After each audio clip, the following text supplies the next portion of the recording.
আজকে অত্যন্ত একটা গুরুত্বপূর্ণ তথ্য জানাবো। আচ্ছা, কোরআনে কি এমন কোনো বিজ্ঞান বিষয় বর্ণিত হয়েছে যা বর্তমান বিজ্ঞানীরা এখনও আবিষ্কার করতে পারেনি? আমরা কোরআনে অনেক বিজ্ঞান বিষয় নিয়ে আলোচনা করেছি এবং বলেছি বিজ্ঞানের এই আবিষ্কার কোরআনে আগে থেকেই বর্ণিত হয়েছে। তখন নাস্তিক ও অমুসলিমরা বলে থাকে, যদি কোরআনে আগে থেকেই বর্ণিত থাকে তাহলে তোমরা কেন আবিষ্কার করতে পারোনি, কিংবা যদি কোরআনে আগে থেকেই বর্ণিত থাকে তাহলে কেন আগে বলনি? বিজ্ঞানের আবিষ্কারের পরে লাফালাফি কেন করো? তো আজকে এই বিষয়টি নিয়ে আলোচনা করব যে কোরআনের মধ্যে বর্ণিত হয়েছে এমন 10টি বৈজ্ঞানিক তথ্য যা বিজ্ঞানীরা এখনও আবিষ্কার করতে পারেনি এবং ভবিষ্যতে পারবে কি না তাও জানি না। তবে আপনারা শেষ পর্যন্ত দেখে জানাবেন কোরআনের এই বিজ্ঞান বিষয়গুলো কি বিজ্ঞানীরা ভবিষ্যতে আবিষ্কার করতে পারবে কি না। তো খুবই গুরুত্বপূর্ণ আলোচনা, দেখতে থাকুন।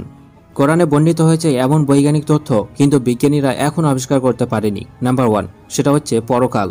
অর্থাৎ এখানে আল্লাহ তাআলা জান্নাত, জাহান্নাম, আখেরাত এই সবগুলোকে এখনও বিজ্ঞান আবিষ্কার করতে পারেনি।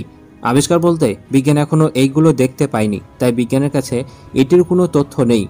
বিজ্ঞান এইসবকে আছেও বলতে পারে না, আবার নেই তাও বলতে পারবে না। তবে কোরআনে বর্ণিত হয়েছে এইসব আছে এবং নবী সাল্লাল্লাহু আলাইহি ওয়াসাল্লাম তা দেখেছেন, যা বিজ্ঞান এখনও দেখেনি ও আবিষ্কার করতেও পারেনি। 2 নম্বর বৈজ্ঞানিক তথ্য যা কোরআনে বলা হয়েছে কিন্তু বিজ্ঞান এখনও আবিষ্কার করতে পারেনি, সেটা কি? সে সম্পর্কে মহান আল্লাহ তাআলা বলেছেন, ইয ক্বালা হাওয়ারিয়ুনা ইয়া ঈসা ইবনে মারইয়াম হাল ইয়াস্তাতিউ রাব্বুকা আইয়ুনাজ্জিলা আলাইনা মাঈদাতাম মিনাস সামা। স্মরণ করো যখন হাওয়ারিরা বলেছিল, হে মারিয়াম পুত্র ঈসা, তোমার প্রভু কি আমাদের জন্য আসমান থেকে কিছু খাদ্য পাঠাতে পারবেন? সূরা মাঈদা আয়াত নম্বর 112। আকাশ থেকে পৃথিবীতে আসার একটি শর্টকাট রাস্তা আছে। যেমন আদম আলাইহিস সালাতু ওয়াস সালাম আকাশ থেকে পৃথিবীতে এসেছিলেন, আবার ঈসা আলাইহিস সালাতু ওয়াস সালামের জন্য আকাশ থেকে খাদ্য এসেছিল। আবার নবী সাল্লাল্লাহু আলাইহি ওয়াসাল্লাম মেরাজে গিয়েছিলেন। বিজ্ঞান বলে আমাদের মহাবিশ্বের শেষ সীমানা অতিক্রম করতে গেলে 14 বিলিয়ন বছর সময় লাগবে। কিন্তু আকাশ থেকে পৃথিবীতে আসা এবং যাওয়ার যেসব ঘটনা কোরআনের মধ্যে বলা হয়েছে তাতে জানা যায় যে এমন তো কোনো রাস্তা আছে যা দিয়ে সবাই টুক করে আকাশে চলে যায় এবং চলে আসে, কিন্তু সেটা কোথায় তা আজ পর্যন্ত বিজ্ঞানীরা আবিষ্কার করতে পারেনি। 3 নম্বর বৈজ্ঞানিক তথ্য যা কোরআনে বলা হয়েছে কিন্তু বিজ্ঞানীরা এখনও তা আবিষ্কার করতে পারেনি, সেই সম্পর্কে মহান আল্লাহ তাআলা বলেছেন, আন্নী আখলুকু লাকুম মিনাত তিনি কাহিদিত তয়রি ফানফুকু ফিহি ফায়াকুনু তয়রাম বিইذনিল্লাহ। তাই এই যে আমি তোমাদের জন্য কাদামাটি দ্বারা একটি পাখির আকৃতি তৈরি করি, তারপর তাতে ফুঁক দিই, তখন তা আল্লাহর হুকুমে জীবন্ত পাখি হয়ে যায়। অর্থাৎ কোনো মাটির কিছুকে তৈরি করে তাতে জীবন দেওয়া, এটা কোরআনে বর্ণিত হয়েছে কিন্তু বিজ্ঞান এখনও তা আবিষ্কার করতে পারেনি। তবে বিজ্ঞান রোবট আবিষ্কার করেছে, তাতে জান দেওয়া নেই, তবে তার মধ্যে অনেক কিছু দেওয়া হয়েছে, তবে সেটা কোরআনের বিজ্ঞানের মতো নয়। 4 নম্বর বৈজ্ঞানিক তথ্য যা কোরআনে বর্ণিত হয়েছে কিন্তু বিজ্ঞানীরা এখনও তা আবিষ্কার করতে পারেনি, সেটা কি? মহান আল্লাহ তাআলা বলেছেন, ও অবরিউল আকমাহা ওয়াল আবরাসা ওয়াহিল মাউতা বিইذনিল্লাহ। আমি জন্মঅন্ধ ও কুষ্ঠ রোগীকে সুস্থ করি এবং আল্লাহর হুকুমে মৃত্যুদেরকে জীবিত করি। সূরা আল ইমরান আয়াত নাম্বার 49। অর্থাৎ মৃত্যুকে জীবিত করা, এটা বিজ্ঞান আবিষ্কার করতে পারেনি, তবে অন্যান্য অসুখের ঔষধ বিজ্ঞানীরা খুঁজে পেয়েছেন।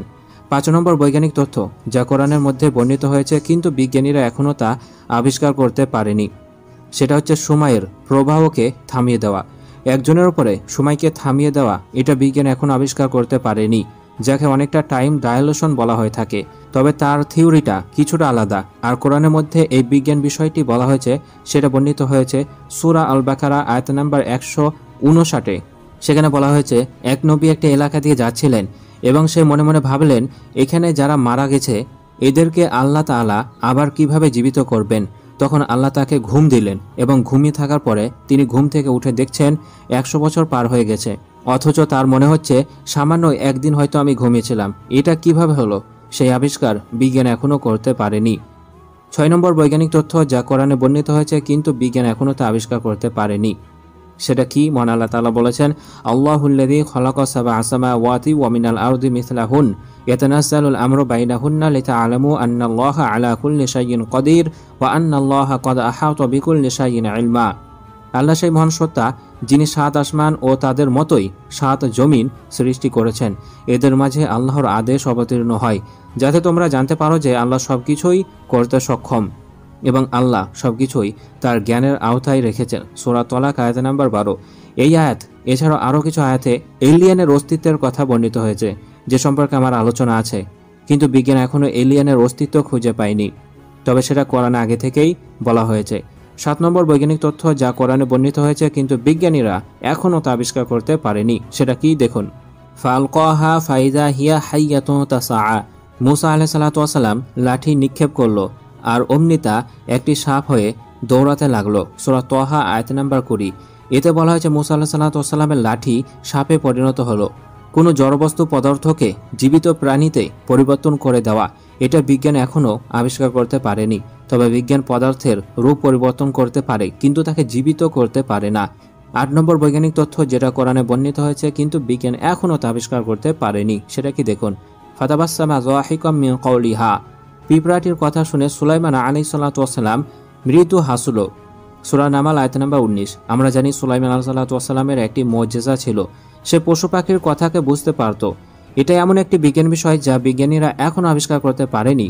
আমরা তো আমাদের ভাষাকে ট্রান্সলেটের মাধ্যমে বুঝতে পারি, অর্থাৎ ইংরেজি থেকে বাংলা করে বুঝতে পারি, কিন্তু পশুদের যেসব আওয়াজ শোনা যায় বা তাদের ভাষা আমরা আজ পর্যন্ত ট্রান্সলেটের মাধ্যমে বুঝতে সক্ষম হইনি।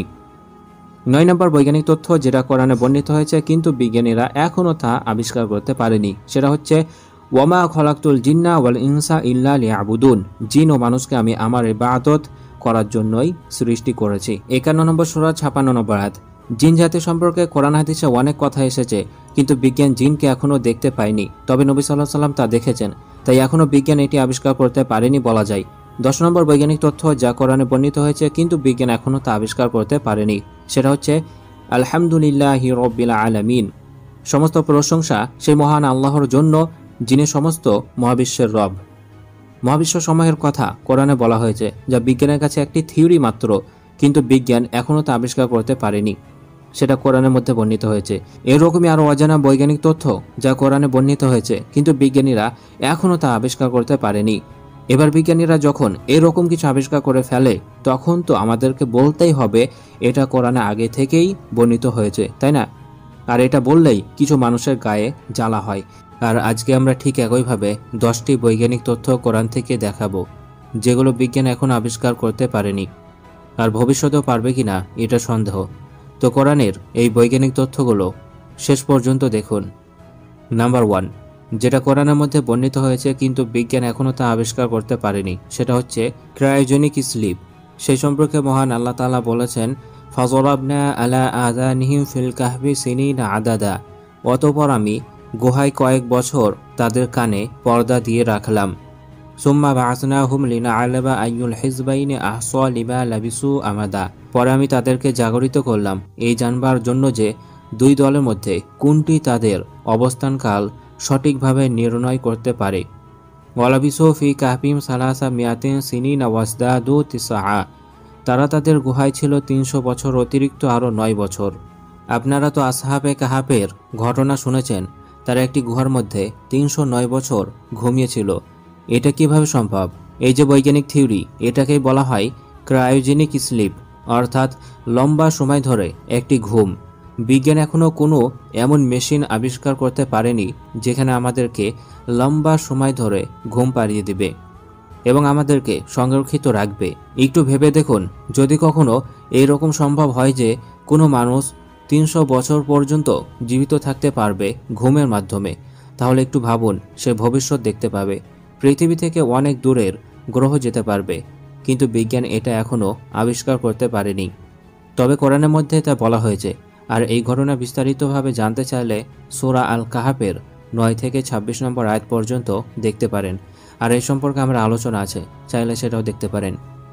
নাম্বার 2 দ্রুত যানবাহন। 2 নম্বর বৈজ্ঞানিক তথ্য যেটা কোরআনের মধ্যে বর্ণিত হয়েছে কিন্তু বিজ্ঞান তা এখনও আবিষ্কার করতে পারেনি, সে সম্পর্কে মহান আল্লাহ তাআলা বলেছেন, সুবহানাল্লাযী আসরা বিআবদিহি লাইলাম মিনাল মাসজিদিল হারাম ইলাল মাসজিদিল আকসাল্লাযী বারাকনা হাওলাহু লিনুরিয়াহু মিন আয়াতিনা ইন্নাহু হুয়াস সামিউল বাসীর। পবিত্র মহান সেই সত্তা যিনি তার বান্দাকে রাতে নিয়ে গিয়েছেন আল মসজিদুল হারাম থেকে আল মসজিদুল আকসা পর্যন্ত, যার আশপাশে আমি বরকত দিয়েছি যেন আমি তাকে আমার কিছু নিদর্শন দেখাতে পারি। তিনিই সর্বশ্রোতা সর্বদ্রষ্টা। সূরা বানী ইসরাঈল আয়াত নাম্বার 1। এই আয়াত থেকে জানা যায় নবী সাল্লাল্লাহু আলাইহি ওয়াসাল্লাম একটি ভ্রমণে গিয়েছিলেন। আমরা সবাই জানি নবী সাল্লাল্লাহু আলাইহি ওয়াসাল্লামের মেরাজের ঘটনা। তিনি বুরাক নামক একটি যন্ত্রের ওপরে চেপে মেরাজে গিয়েছিলেন, আর সেটা দ্রুত গতি এত ছিল যা বর্তমান বিজ্ঞান এখনও এরকম কোনো আকাশযান আবিষ্কার করতে পারেনি। যদি দ্রুত গতি সম্পূর্ণ কোনো আকাশযান বা আলোর গতি সম্পূর্ণ কোনো আকাশযান তৈরি করতে পারে, তাহলে টাইম ট্রাভেল, টাইম ডাইলেশন এছাড়াও অন্যান্য কোনো গ্রহে যাওয়া আরও অনেক কিছুই পসিবল হবে। তবে আফসোস, এটা কোরআনের মধ্যে বর্ণিত হয়েছে, কিন্তু বিজ্ঞান এখনও তা আবিষ্কার করতে পারেনি। 3 নাম্বার, ফিউচার দেখা কম্পিউটার। এ সম্পর্কে মহান আল্লাহ তাআলা বলেছেন, কুল লা ইয়ালামু মা ফিস সামাওয়াতি ওয়াল আরদিল গায়বা ইল্লাল্লাহ ওয়া মা ইয়াশউরুনা আইয়ানা ইউবআসুন। বলো, আল্লাহ ছাড়া আসমান ও জমিনের কেউ অদৃশ্য বিষয় জানে না এবং তারা কখন পুনরুত্থিত হবে তাও তারা জানে না। সূরা আন-নামল আয়াত নাম্বার 65। কিছুদিন আগে আমি আলোচনা করেছিলাম ফিউচার দেখা কম্পিউটার বিজ্ঞানীরা কখনোই বানাতে পারবে না, কারণ অদৃশ্যের জ্ঞান একমাত্র আল্লাহ তাআলার কাছেই রয়েছে। এই জ্ঞান কেউ হাসিল করতে পারবে না। যে ফিউচার কখনো তৈরি হয়নি সে ফিউচার আজকে বসে আপনি দেখতে পাবেন না।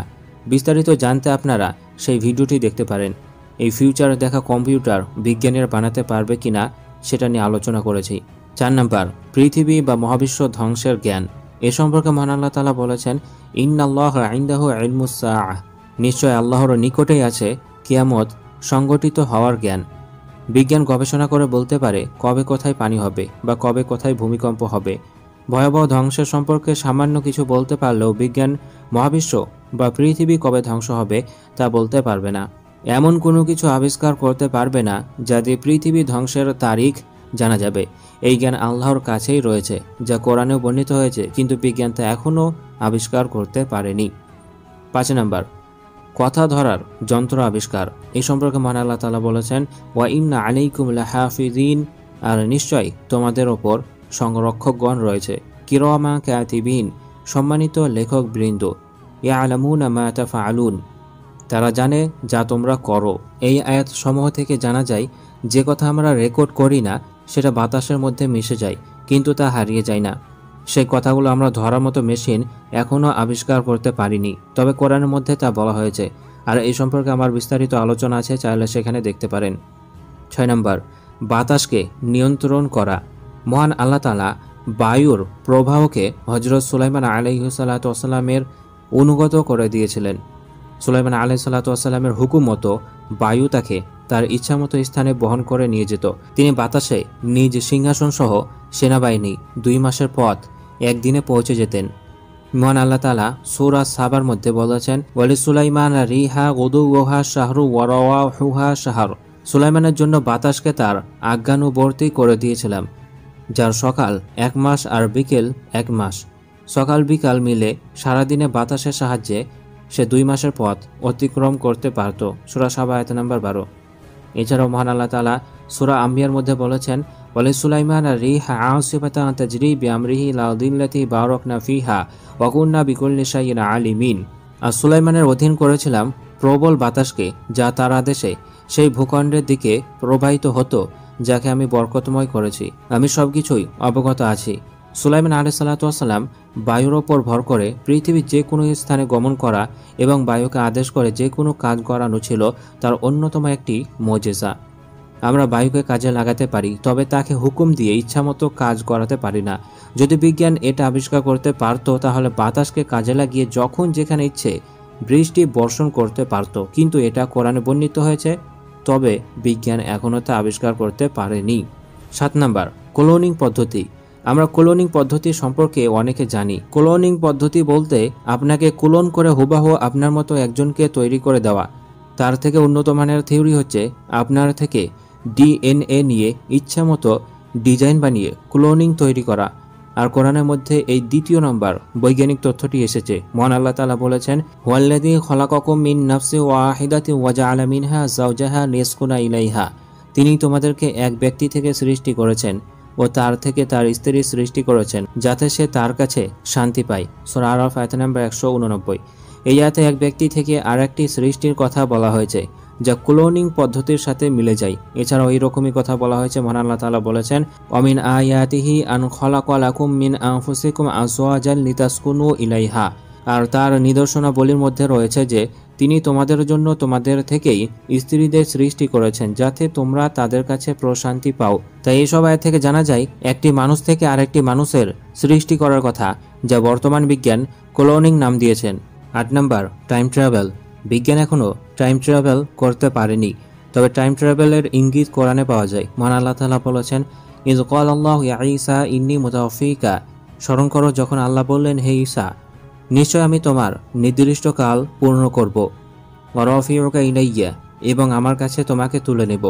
আমরা জানি ঈসা আলাইহিস সালাতু ওয়াস সালামকে আল্লাহ তাআলা আকাশে তুলে নিয়েছেন এবং তিনি পৃথিবীতে আবার ফিরে আসবেন। টাইম ট্রাভেলের একটি থিওরি হচ্ছে, কেউ যদি খুব দ্রুত গতিতে ভ্রমণ করে কিংবা ব্ল্যাক হোলের কাছাকাছি থেকে ঘুরে আসে এবং সেখানে কিছুক্ষণ সময় কাটিয়ে আসে, তাহলে পৃথিবীতে এসে সে দেখতে পাবে কয়েকশো বছর পার হয়ে গেছে। এইরকমই থিওরি ঈসা আলাইহিস সালাতু ওয়াস সালামের ঘটনার সাথে মিলে যায়। এটা কিভাবে সম্ভব তা বিজ্ঞান এখনও আবিষ্কার করতে পারেনি, কিন্তু সেটা কোরআনে বর্ণিত হয়েছে।